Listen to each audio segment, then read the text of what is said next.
our channel, welcome. Right, this video is like a top tips video, like a little nugget of advice. I'm going to show you a trick on how to do something with your dividers that I'm sure is going to help you out in the future.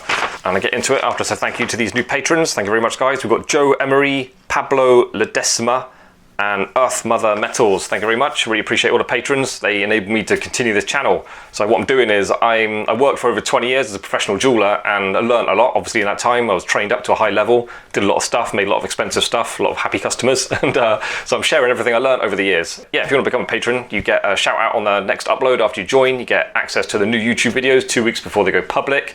Classic and official patrons will get access to all the full instructional guides I've made, and official patrons can message me and I help them out with their own personal endeavors making jewelry and exclusive content as well. So yeah, right, let's get into it. I'll show you this trick I'm on about. This come to mind because I'm halfway through doing a new full instructional guide, doing a clustering, like all the bits there. Yeah, so I want to show you, say you've got a disc and you want to find out exactly the middle.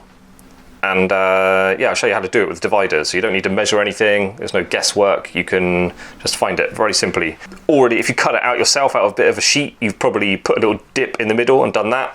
But people use discs for different reasons, and you can buy them in. So you might just have a disc that doesn't have a dot in the middle. And I'll show you quickly how you can find it. So just move these, so you can see these are wrong. They've got nothing to do. That distance got nothing to do with where the center of this is. That looks wrong, it looks way over the center. But what I do is, just from one point, draw a little line. You want to do this from 3 points going sort of roughly across the middle. And you should end up with like a little triangle, look. See that? Got these marks in the middle.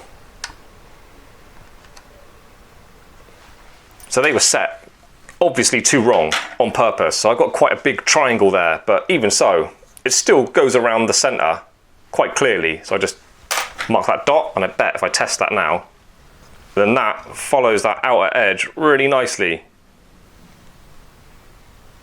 And that's it. If you want to find the middle of a circle, you can practice it on paper with a compass.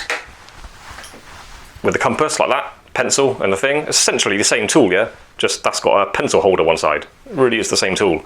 So yeah, practice it on paper. Just 3 points around a circle. Doesn't really matter where. Just try and get them kind of third, equally spaced out. Yeah, and then you'll get a nice little triangle in the middle. You scratch the lines, and then you just easily find the center of that. Put a little dot in it. That's it. That's it for that video. If you want mind clicking like and subscribe if you haven't done so already. Again, talking about patrons, if you want to help me share more of what I learned over the years, you can become a patron. It's the best way to do so. Link in description for all that. And if not, welcome just to join me again on the next upload, and hopefully I'll teach you something new there as well. So yeah, cool. See you then.